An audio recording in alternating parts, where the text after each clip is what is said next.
बिस्मिल्लाहिर्रहमानिर्रहीम। अस्सलाम वालेकुम नाज़रीन, मैं हूँ आसमा शिराजी। प्रोग्राम है फैसला आपका।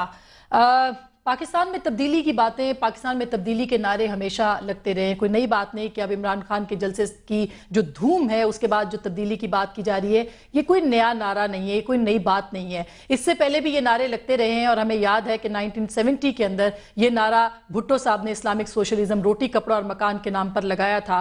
और उसके बाद मोहतरमा बेनज़ीर भुट्टो ने जमहूरियत का नाम लिया, मियाँ नवाज शरीफ ने खुशहाली का नाम लिया, परवेज़ मुशर्रफ ने इनलाइटेंड मॉडरेशन का नाम लिया, और यूं हर आदमी तब्दीली का अपना अपना नाम लेके चलता रहा। लेकिन ये खुशाइंद बात जरूर है कि अब इमरान खान एक नई तीसरी सियासी कुव्वत के तौर पर तस्वुर किए जा रहे हैं और वो तब्दीली का नाम लेके आ रहे हैं। तब्दीली क्या है, किसके लिए, ये अभी तक वाजे नहीं है। तब्दीली कैसे होगी, वो ये कह रहे हैं कि पटवारियों से छुटकारा होगा, इसके अलावा एक बेस्ट थानेदारों से छुटकारा होगा और अब पाकिस्तान के गरीब आवाम की सुनी जाएगी। ये तब्दीली का खुशनुमा नारा, दिलकश दिलरुबा नारा मेरे लिए भी बहुत मशहूर कुन है। लेकिन हम सिर्फ लफ्ज़ों पे नहीं जाते, हम बातों और वादों और नारों के ऊपर नहीं जाते, हम बात करते हैं जो कि पाकिस्तान के आदादो शुमार बताते हैं।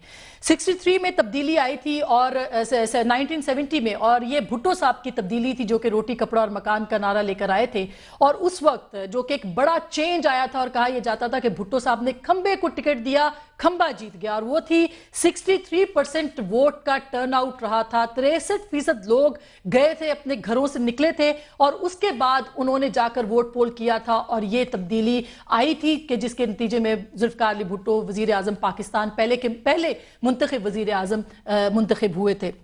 उसके बाद अब अगर पाकिस्तान के हालात और वाकयात हम देखते हैं, उसके अंदर जो सबसे बड़ी तब्दीली आ रही है जिसको कि मोहतरम इमरान खान साहब ने पूरी तरह से यूटिलाइज किया है, और वो है पाकिस्तान के नौजवानों जिनकी की तादाद तकरीबन 70% बताई जाती है पाकिस्तान के अंदर, और 18 से 24 साल का नौजवान जो है तकरीबन उसकी तादाद बहुत बड़ी है, जो कि अब आने वाले इलेक्शन के अंदर अपना वोट पोल करेगा। सोशल मीडिया तब्दीली का बायस था 3 नवंबर 2007 को, जब टेलीविजन नेटवर्क बैन कर दिए गए थे, मुल्क के अंदर नशरियात बंद कर दी गई थी। उस वक्त ये सबसे बड़ा तब्दीली थी कि पाकिस्तान के अवाम उन्हीं टेलीविजन नेटवर्क को देखते हुए बाहर आए थे, और जुडिशल मूवमेंट भी हुई थी, उससे पहले की मूवमेंट भी हुई थी, उसके बाद की मूवमेंट भी हुई थी। बहरहाल अगर सोशल मीडिया और तब्दीली की बात की जाती है, इस वक्त पाकिस्तान में बड़ी इंटरेस्टिंग आदादो शुमार है और हम इसको बहुत साइंटिफिक बुनियादों पर आज के प्रोग्राम को देखेंगे। मोबाइल फोन के सारिफीन हैं 10 करोड़, और ये SMS के जरिए से इस पूरे मुल्क के अंदर जो है वो अपनी इंटरेक्शन कर रहे हैं। 10 करोड़ सारिफीन मोबाइल फोन पाकिस्तान के अंदर इस्तेमाल करते हैं। रेगुलर इंटरनेट सारिफ है 2 करोड़, और ये 2 करोड़ रेगुलर मतलब हर वक्त ऑनलाइन रहते हैं। फेसबुक सारिफ है पाकिस्तान के अंदर 55 लाख, और ट्विटर सारिफ है 20 लाख। गो के तादाद कम है, लेकिन आपने देखा कि अरब कंट्रीज के अंदर जो इनकलाब आया वो इसी सोशल मीडिया के थ्रू आया। क्या पाकिस्तान की सियासी जमातें इस सोशल मीडिया नेटवर्क को या मीडिया को इस्तेमाल कर रही हैं? क्या इसके नतीजे में वो तब्दीली ला सकती हैं? इससे थोड़ा सा और आपका ध्यान बटाते हैं। अगर इलेक्टोरल चेंज की बात होती है या इंतखाबी सियासत की बात होती है, पाकिस्तान का सियासी नक्शा मुस्तकबिल का शायद इसी सोशल मीडिया या पाकिस्तान के टेलीविजन चैनल्स के हवाले से मुरतब किया जा सकता है। इमरान खान के जलसे के बाद पाकिस्तान की बड़ी सियासी जमातों में यूथ को अट्रैक्ट करने की एक नई मुहिम और जो एक तहरीक है वो शुरू की जा रही है, की जा चुकी है। एक थ्रेट बहरहाल मौजूद है। लेकिन इलेक्टोरल चेंज के हवाले से अगर हम गैलप का जो हालिया सर्वे था जिस पे हमने पहले भी बड़ी सैर हासिल बात की, अगर उसको देखें तो ये सूरत हाल बड़ी ही दिलचस्प है।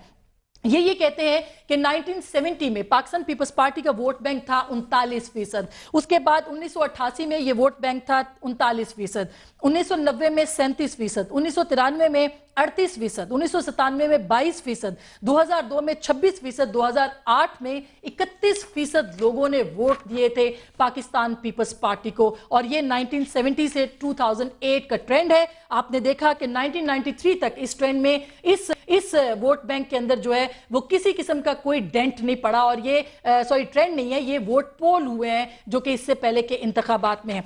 उसके बाद अगर आप आते हैं 2008 में ये कम होते हैं, लेकिन उसके बाद दूसरी निगाह अगर आप दौड़ाते हैं पाकिस्तान मुस्लिम लीग, और ये बात हो रही है भुट्टो एंटी भुट्टो वोट की, जिसकी अभी तक डिवाइड रही थी। तीसरी कुव्वत सियासी कुव्वत बनने से या वजूद में आने से पहले डिवाइड ये है।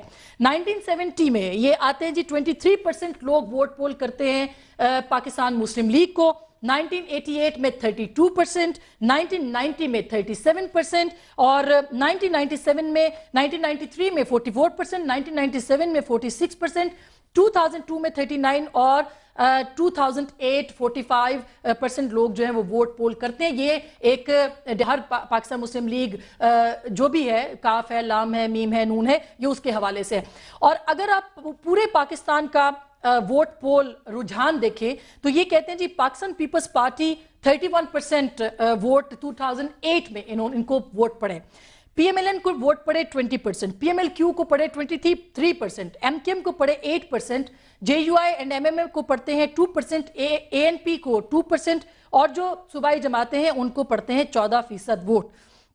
2011, अब ये बड़ा इंपॉर्टेंट है, मैं चाहूंगी कि आप लोग इसको देखें। 2011 में जो ट्रेंड है, जो कहा जा रहा है, वो ये कहा जा रहा है कि जी पाकिस्तान पीपल्स पार्टी को वोट पड़ सकता है 19%, पाकिस्तान मुस्लिम लीग नवाज को वोट पड़ सकता है 41%, पीएमएलक्यू को 2%, एमकेएम को 7% जो कि उनका अपना है, जेयूआई एमएमए को 3%, एएनपी 1%, पीटीआई 6% और ऑल अदर्स जो है ये 5%, यानी दीगर जमातें जो हैं उनको 5% वोट पड़ सकता है। अब ये 2-3 महीने पहले का सर्वे है जो कि अब ये सूरत हाल बता रहा है। सवाल ये पैदा होता है कि पीटीआई को 6% पड़ा, पीपल्स पार्टी को 19% पड़ा और 2-3 महीने पहले पाकिस्तान मुस्लिम लीग नवाज का जो वोट बैंक है और काफ को मिला लें तो ये 43%, यानी मुस्लिम लीग का जो वोट बैंक है 43% इसका वोट बनता है। इसका मतलब है डेंट पड़ा है पाकिस्तान पीपल्स पार्टी के वोट को। क्या पाकिस्तान तहरीके इंसाफ वाकई पाकिस्तान पीपल्स पार्टी को चैलेंज कर, पीएमएलएन को चैलेंज कर रही है, या असल टारगेट उसका पाकिस्तान पीपल्स पार्टी का वोटर है जो कि उससे उकता चुका है, या उनके हालात जो हैं वो उनकी फेवर्स जो हैं उनके हवाले से या सपोर्ट जो है उनकी कम हो गई है। इस पूरे तनाजुर में अगर हम पाकिस्तान का सियासी नक्शा बनाते हैं, पाकिस्तान का नया सियासी नक्शा क्या होगा, ये हम सवाल उठा रहे हैं आपके सामने। फेसबुक के ऊपर भी, अपने एसएमएस के जरिए से भी हमें जरूर आगाह कीजिए कि पाकिस्तान का नया सियासी नक्शा इन हकायक के तनाजुर में क्या हो सकता है। आइंदा इंतखाबात किस पलड़े में कितनी कामयाबी हो सकती है, किस जमात के पलड़े में कितना वोट पड़ सकता है, क्या तब्दीली की लहर पाकिस्तान में आ सकती है, क्या तीसरी कुव्वत, सियासी कुव्वत वजूद में आ सकती है और इंतखाबी सियासत में क्या होने वाला है। एक और सवाल जो कि मैं आपके सामने छोड़े जा रही हूं कि अगर पाकिस्तान मुस्लिम लीग नवाज और टेक्नोक्रेट्स की हुकूमत के हवाले से रुझान देखा जाए तो लोग टेक्नोक्रेट्स को मियां नवाज शरीफ पर फोकियत देते हैं। ये वो सवाल है जो कि हम अपने तमाम जो शुरका हैं आज उनके सामने रखेंगे। मेरे बहुत मोहतरम पाकिस्तान मुस्लिम लीग नवाज और पंजाब हुकूमत के तर्जुमान सीनियर रहनुमा सेनेटर परवेज रशीद साहब मुझे लाहौर से ज्वाइन कर रहे हैं। अस्सलाम वालेकुम परवेज साहब, बहुत बहुत शुक्रिया। उनके साथ हैं लाहौर स्टूडियोज में फारूक अमजद मीर साहब, तहरीक इंसाफ के सीनियर रहनुमा हैं, साबिक रुकने कौमी असम्बली हैं। मोहतरम शर्जील मेमन साहब जो कि सेक्रेटरी इत्तलात है सूबा सिंध के, वो भी हमें ज्वाइन करेंगे कराची से, और वसीम अख्तर साहब जो जिनका ताल्लुक मुत्तहिदा कौमी मूवमेंट से है वो भी हमें ज्वाइन कर रहे हैं, बहुत सीनियर रहनुमा है। मेरे बहुत मोहतरम, बहुत बहुत शुक्रिया चारों शुरका का।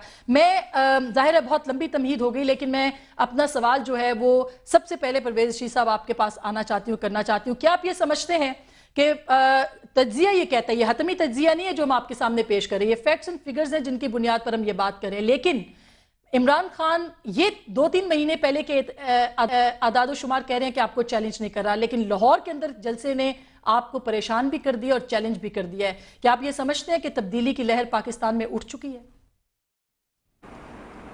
पहली बात तो ये है कि हमारी परेशानी जो है उसका ऐलान आपकी तरफ से हो रहा है, हमें तो उस परेशानी की खबर अभी तक नहीं मिली।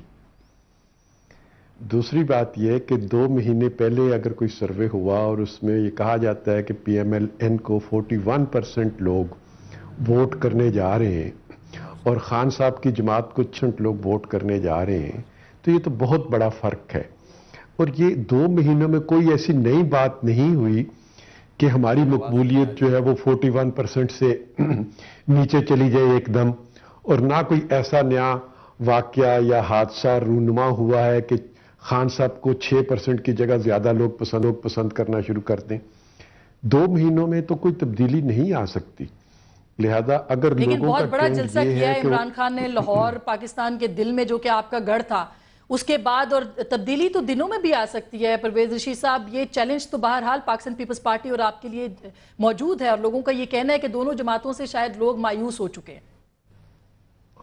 اگر دونوں جماعتوں سے لوگ مایوس ہو چکے ہیں تو اس سے ایک دن پہلے ہماری ایک ریلی تھی، وہ بھی بہت بڑی تھی، اس میں بھی بہت لوگ شامل ہوئے تھے، لیکن میں کبھی جلسوں کو، ریلیوں کو، اس میں آنے والے لوگوں کو بنیاد بنا کر سیاست کے تجزیے نہیں کرتا۔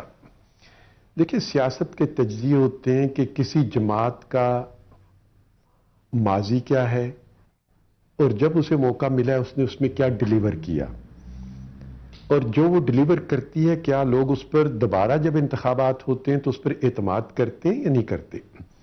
ہماری جماعت کو ہر دفعہ جب بھی انتخابات ہوئے ہیں اس کا ڈویڈنٹ ملتا ہے، اور ہماری ماضی کی کارکردگی کو دیکھتے ہوئے لوگ ہمیں ووٹ کرتے ہیں۔ دوسری بات یہ کہ اس جماعت کا فیوچر کا وین کیا ہے، مستقبل کیا ہے، کیا اس کے پاس کوئی پروگرام ہے یا اس کے پاس صرف گالیاں اور الزامات ہیں۔ اگر گالیوں سے اور الزامات پر سیاست ہونی ہوتی اور گالیوں اور الزامات پہ لوگوں نے ووٹ کرنا ہوتا تو پھر تو پاکستان کی سیاست میں بہت سے لوگ آئے جو صرف گالیاں دیتے تھے اور الزامات لگاتے تھے، لیکن سیاست میں آج ان کا نام بھی کسی کو یاد نہیں ہے۔ جہاں تک خان صاحب کی جماعت کا تعلق ہے، جس کی اس وقت تک وہ تو 6% ہے جو سروے ہمارے پاس موجود ہے، کوئی نیا سروے آئے گا تو پھر اس پہ ہم بات کریں گے۔ یہ 6% اسی لیے ہے کہ ان کے پاس الزامات کا پروگرام سلسلہ نہیں تو ہے۔ آپ کی جماعت سے بھی شروع ہوا تھا ان کے خلاف۔ بہرحال میں اس بات کو آگے بڑھاتی ہوں۔ فاروق امجد میر صاحب، آپ کے پاس ویژن نہیں ہے، یہ کہتے ہیں سب جماعتیں اور سب تجزیہ نگار بھی آلموسٹ کہتے ہیں کہ ویژن نہیں ہے، ایجنڈا نہیں ہے، اور آپ صرف تبدیلی کی بات کر رہے ہیں۔ تبدیلی کا روڈ میپ بھی آپ کے پاس نہیں ہے، جبکہ ہم یہاں عمران خان صاحب کی تقریر سنتے ہیں، وہ کہتے ہیں کہ شہری جیم کر دیں گے پورے شہروں کو، اور اس کے بعد وہ ایک پورا طوفان آئے گا، اور اس طرح کی انہوں نے باتیں کی ہیں۔ کیا آپ یہ سمجھتے ہیں کہ وہ وائلنس کو پروموٹ کریں اور یہی آپ کا ایجنڈا ہے جو کہ آپ پیش کریں پاکستان کے عوام کے سامنے؟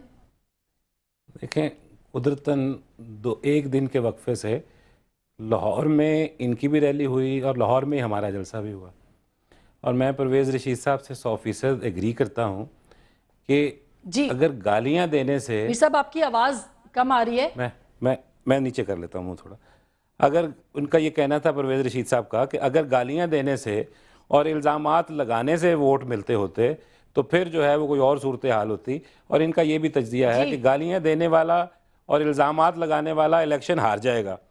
تو میں پھر یہ پریڈکٹ کرتا ہوں کہ میاں شہباز شریف صاحب جو ہیں، جس طرح انہوں نے لاہور کے ریلی میں کیا اور جو الزامات لگائے اور جو گالیاں دی۔ میر صاحب میں آپ کے پاس آتی ہوں، انفارچونیٹلی آپ کی آواز نہیں آ رہی ہے۔ میں شرجیل میمن صاحب آپ کے پاس جاؤں گی، یہ بتلائیے گا کہ آپ کیا ہے کہ پاکستان پیپلز پارٹی کا ووٹ بینک کیا پاکستان تحریک انصاف کے پاس جا سکتا ہے؟ ہم یہ دیکھ رہے ہیں کہ 19% لوگوں کی، جو گیلپ کہہ رہا ہے، جو سروے کہہ رہا ہے، 19% لوگ آپ کو ووٹ پول کر سکتے ہیں نیکسٹ گورنمنٹ میں۔ اس حساب سے تو آپ کے پاس سیٹیں بھی بہت کم آئیں گی۔ کیا کہیں گے، آپ کا کیا فیڈ بیک ہے اس پہ؟ بسم اللہ الرحمن الرحیم۔ شکریہ آسمہ صاحبہ۔ میرے خیال سے کہ جو لوگ بھی پریڈکشنز کرتے رہے ہیں یا جو بھی سروے ہیں، میں نہ ان سرویز کو مانتا ہوں نہ ان پریڈکشنز کو مانتا ہوں، کیونکہ جو عوام ہے وہ ہمیشہ اس کو ووٹ دیتی ہے جس کو وہ اپنا سمجھتی ہے، جس کو وہ اون کرتی ہے۔ ہمارے ساتھ ہمیشہ پرابلم یہ ہوا ہے کہ کوئی بھی اگر گورنمنٹ پیپلز پارٹی کی جب نہ ہو، کوئی اور گورنمنٹ ہوگی تو کبھی بھی لوگ جو ہے اس گورنمنٹ کو اون نہیں کرتے، اور جب بھی پاکستان پیپلز پارٹی گورنمنٹ آتی ہے تو ہر آدمی، مطلب ملک کا ہر شہری، عام شہری، چاہے وہ اس کے علاوہ کوئی صحافی ہو، چاہے کوئی جمہوریت پسند سوچ رکھنے والا ہو، ہر شخص یہ سمجھتا ہے کہ یہ میری اپنی گورنمنٹ آئی ہے۔ تو پیپلز پارٹی سے لوگوں کی ایکسپیکٹیشنز ہمیشہ دوسری پارٹیز یا دوسری گورنمنٹس کے برعکس زیادہ ہوتی ہیں، کیونکہ پیپلز پارٹی کو ہر شخص اون کرتا ہے، اس کو پتہ ہے کہ جب پیپلز پارٹی آئے گی تو ہمارے مسائل حل ہو جائیں گے۔